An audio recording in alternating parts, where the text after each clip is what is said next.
No sir. ठीक है, तो हम लोग ब्लीचिंग पाउडर के बारे में पढ़ चुके थे अच्छे से कि ब्लीचिंग पाउडर करता क्या है और उसका फंक्शन क्या है ब्लीचिंग पाउडर का। ये सारी चीजें हमने कल अच्छे से रिवाइज कर ली थी। ओके, अब ब्लीचिंग पाउडर के बाद मेन इंपॉर्टेंट क्या चीज आती है? एक हमने पढ़ लिया था वॉशिंग सोडा, हमने पढ़ लिया था बेकिंग सोडा, है ना? दोनों चीजें पढ़ ली थी, वॉशिंग सोडा या बेकिंग पाउडर जिसे आप लोग कह देते हैं। तो यहाँ पे हमने एक चीज पढ़ी थी कि जो बेकिंग सोडा होता है इसका फंक्शन क्या होता है? जल्दी बोलिए, क्या करता है बेसिक बेकिंग सोडा या बेकिंग पाउडर? कल बताया था मैंने इसका फंक्शन।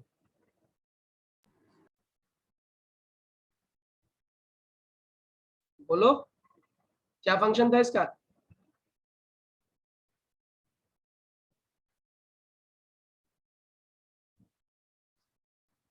अरे केक्स में डालते थे, नहीं डालते थे? केक्स में, ढोकला में।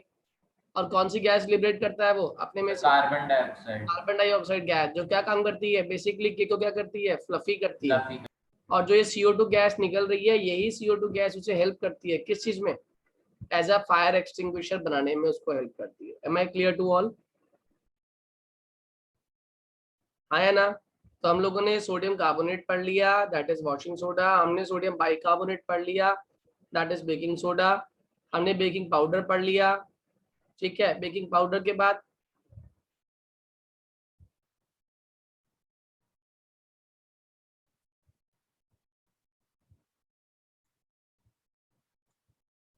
बेकिंग पाउडर की बात कर लेते हैं। आवाज आ रही है मेरी? Am I audible? Yes sir. ठीक है, बेकिंग पाउडर के बाद इसमें एक लास्ट सॉल्ट रह गया, इसको हम लोग बोलते हैं plaster of Paris. Very very very important salt, plaster of Paris. आपने सुना भी होगा इसका नाम, इसको POP के नाम से भी जानते हैं। और POP जब वर्ड बोलते हैं तो सीधा ध्यान अपने घर की छत की सीलिंग पे जाता है, मतलब छत की सीलिंग पे जाता है कि हमारे घर में जो छत है इसके ऊपर किस तरीके की फॉल सीलिंग बनी होती है। ठीक है, इस फॉल सीलिंग के पीछे कौन रिस्पॉन्सिबल है? Plaster of Paris.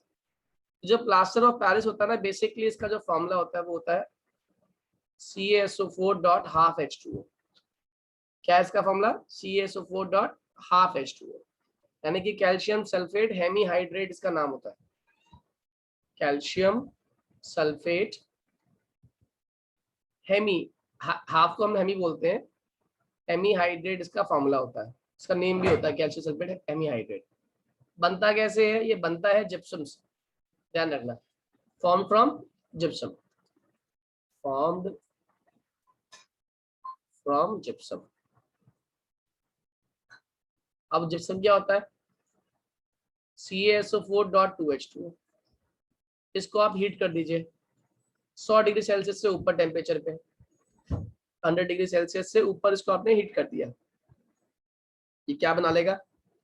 CaSO4.12H2O। और रिमेनिंग वाटर जो है ना वो बाहर निकल जाएगा, 1.5 मॉलिक्यूल्स ऑफ वाटर ये लूज कर देगा। तो जिप्सम से हम क्या फॉर्म कर लेते हैं? This is gypsum and this is plaster of Paris. तो अगर प्लास्टर ऑफ पेरिस में अगर आप वापस क्या डाल दें? जिप्सम डाल दें, तो ये रिवर्सिबल रिएक्शन है। मतलब वाटर डाल दे तो क्या फॉर्म कर लेगा? दोबारा से जिप्सम फॉर्म कर लेगा, यानी कि ये रिवर्सिबल रिएक्शन है। लेकिन अगर आपने प्लास्टर ऑफ पेरिस को ही CaSO4.12H2O को भी हीट कर दिया और हीट कर दिया, तो क्या करेगा? ये अपने में से बचा कुचा पानी भी बाहर निकाल देगा। और जब पानी बाहर निकल जाएगा तो ये खाली क्या रह जाएगा? Calcium sulphate. और कैल्शियम सल्फेट का दूसरा नाम क्या होता है? Dead burn plaster. क्या नाम होता है इसका? Dead burn plaster. यानी कि एक बार इसमें से पानी निकल गया तो ये किसी भी काम में नहीं आएगा। Am I clear to all? Yes sir.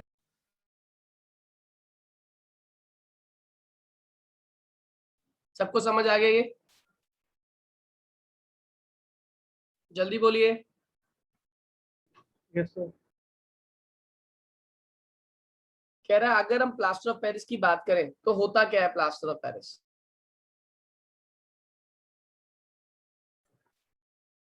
Plaster of Paris के यूजेस बहुत सारे हैं जो आपको आते भी हैं। अच्छा, ये प्रोसेस आता है ना, रिवर्सिबल है। अगर टेम्परेचर हटा दोगे तो ये वापस हमें CaSO4.2H2O फॉर्म कर लेती है। मतलब प्लास्टर ऑफ पेरिस में पानी डाल दो जिप्सम फॉर्म कर लेता है। अब वो कह रहा है कि प्लास्टर ऑफ पेरिस का हम इस्तेमाल कहाँ करते हैं। देखो पहली बात तो ये है कि जो प्लास्टर ऑफ पेरिस है ये मॉइस्चर प्रूफ कंटेनर बनाने में काम आता है, इसीलिए घरों की सीलन पे ना जब सील हो जाती है तो हम लोग जो वॉल पुट्टी जिसे कह देते हैं वो प्लास्टर ऑफ पेरिस ही है, ठीक है ना। उस प्लास्टर ऑफ पेरिस को लगाने से जो कंटेनर बनता है या वॉल होती है वो मॉइस्चर प्रूफ हो जाती है, उसके ऊपर मॉइस्चर का असर नहीं होता। इसीलिए प्लास्टर ऑफ पेरिस का इस्तेमाल बहुत जगह पे करते हैं। पहली बात तो इसकी हेल्प से हम लोग डेकोरेटेड टॉयज बना लेते हैं, ठीक है। डेकोरेटेड टॉयज साथ साथ क्या बनता है इससे, फॉल सीलिंग बनती है। और एक इम्पॉर्टेंट बात इसका, ये जो किसी के हाथ टूट जाता है या पैर टूटता है तो उस समय फ्रैक्चर्ड बोन को प्लास्टर करने का काम भी यही करता है।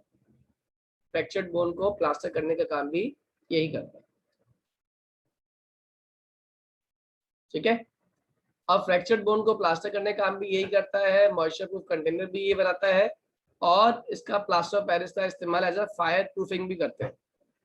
ये आग को भी बढ़ने देता है, तो फायर प्रूफिंग मटेरियल की तरह भी आप प्लास्टर ऑफ पेरिस का इस्तेमाल करते हैं। Am I clear? हाँ या ना? जल्दी बोलिए। Yes sir. ठीक है, अब इसके अंदर बस लास्ट टॉपिक आ गया। लास्ट टॉपिक क्या है वो समझिए। Last topic is your water of crystallisation. क्या? वाटर ऑफ क्रिस्टलाइजेशन क्या होता है ये?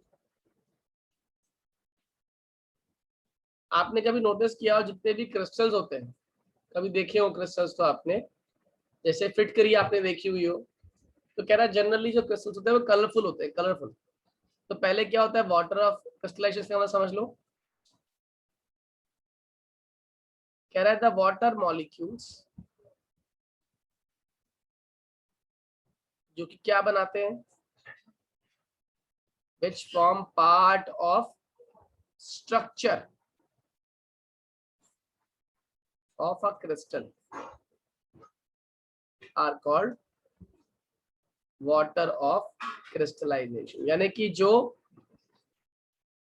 पानी का एक पार्ट बनाते हैं, क्या बनाते हैं, किसी भी क्रिस्टल के किसी भी मॉलिक्यूल के साथ जो पार्ट बन के पानी के मॉलिक्यूल्स उसके साथ आते हैं उसको हम लोग क्या बोलते हैं, वाटर ऑफ क्रिस्टलाइजेशन। जैसे एग्जांपल के तौर पे हमने कल पढ़ा था Na2CO3.10H2O, सोडियम कार्बोनेट डेकाहाइड्रेट।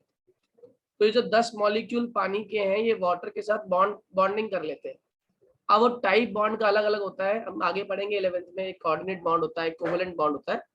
तो Na2CO3.NH2O के आसपास विसिनिटी में 10 मॉलिक्यूल पानी के Na2CO3 के साथ कंबाइन कर जाते हैं, ठीक है। ये सॉल्ट वाला क्रिस्टलाइजेशन है। हाँ, ये सॉल्ट वाला क्रिस्टलाइजेशन है, ठीक है।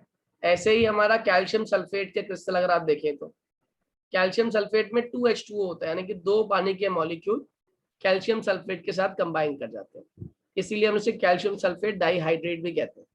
क्यों? कितने मॉलिक्यूल्स है पानी के? 2 मॉलिक्यूल है पानी। Am I clear? और यही चीज अगर CSO4 की हम बात कर रहे हैं, कैल्शियम सल्फेट की बात कर रहे हैं, तो ये जितने भी हमारे सब्सटेंसेस है, जैसे मान लो कॉपर सल्फेट होता है यहाँ पे CuSO4, तो इसके पास 5 मॉलिक्यूल होते हैं पानी के, जिसकी वजह से ये ब्लू कलर का होता है। तो generally presence of water of crystallisation ये कलर भी इम्पार्ट करता है। क्या करता है? कलर इम्पार्ट करता है कुछ क्रिस्टल्स को, हर एक को नहीं करता, मगर कुछ क्रिस्टल्स को ये कलर भी इम्पार्ट करता है। तो इसका मतलब अगर हम इस पर्टिकुलर क्रिस्टल को हीट कर दें, यानी कॉपर सल्फेट .5H2O, इसको मैं हीट कर रहा हूँ, यानी डिकम्पोज कर रहा हूँ। कौन सी हीटिंग है ये? Thermal decomposition. तो इसको मैंने हीट देके जैसे तोड़ा तो क्या होगा, कॉपर सल्फेट अलग और 5 मॉलिक्यूल पानी के अलग। यहाँ पे किस कलर का था? ब्लू कलर का। यहाँ पे हो जाएगा ये व्हाइट कलर का। तो बताओ कलर कहाँ चला गया? और कलर क्यों था? आप बोलेंगे कलर इसलिए था क्योंकि इसके अंदर क्या मौजूद था, 5 मॉलिक्यूल वाटर ऑफ क्रिस्टलाइजेशन था। जैसे ही आपने हीट किया वो वाटर मॉलिक्यूल्स एस्केप कर गए, वो ब्लू से कैसा हो गया, व्हाइट हो गया। मेरी बात समझ आ रही है? जल्दी बोलिए हाँ या ना। Yes, sir. Clear to all? Yes, sir. ठीक है, this is all about this chapter. ये चैप्टर फिनिश हुआ हमारा। अब एक काम करते हैं, हम इस चैप्टर की एनसीईआरटी एक्सरसाइज कर लेते हैं ताकि ये चैप्टर पूरी तरीके से हमारा कंप्लीट हो जाए। 1 मिनट होल्ड करो।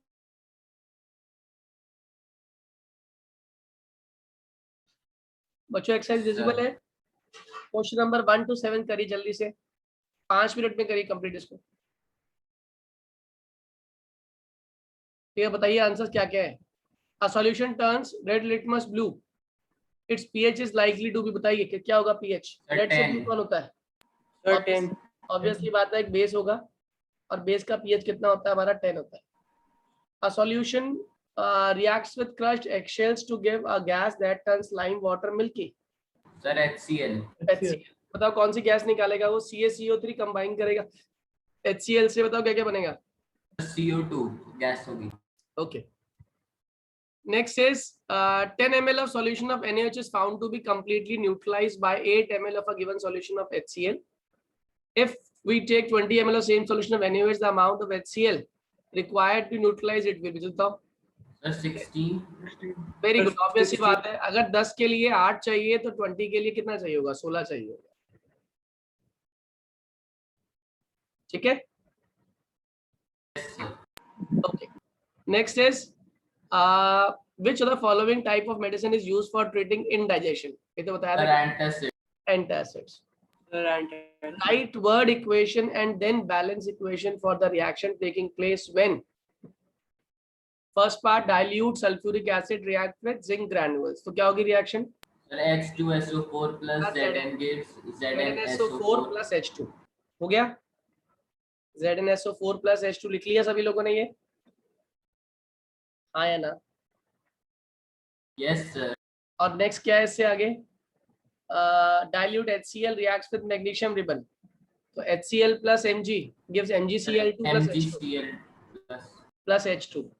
इससे अगला है dilute sulfuric acid with aluminium powder. तो H2SO4 plus aluminium क्या बनेगा? Al2SO4 whole thrice, Al2SO4 whole thrice plus 3H। क्या बनेगा? Sir H। हाँ, हाइड्रोजन गैस निकलेगी ना? Sir H2 gas.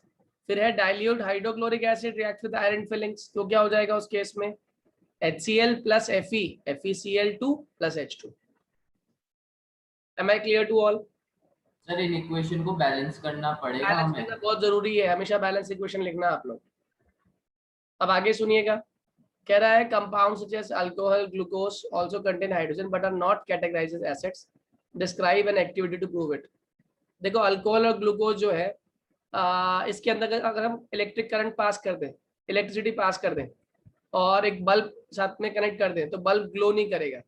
Bulb glow नहीं कर रहा है इसका मतलब क्या है? जो उसके अंदर प्रेजेंट H+ आयंस है वो फ्री नहीं हुए, और H+ आयंस फ्री नहीं हुए तो इलेक्ट्रिसिटी कंडक्ट के पीछे क्या कारण होता है? या तो फ्री आयंस या फ्री इलेक्ट्रॉन्स, और ये डिसोसिएट नहीं हो रहा इसीलिए फ्री आयंस लिबरेट नहीं हुए। Am I clear to all? बात समझ आ रही है आपको? अगला क्वेश्चन कह रहा है why does distilled water not conduct electricity whereas rain water does? क्योंकि डिस्टिल्ड वाटर के पास आयोनिक कंपाउंड्स नहीं होते हैं, कोई भी इंप्योरिटी प्रेजेंट नहीं है, कोई भी फ्री आयंस नहीं है, इसीलिए डिस्टिल्ड वाटर जो है इलेक्ट्रिसिटी कंडक्ट नहीं करता। Am I clear to all? सारे पॉइंट समझ आ गए?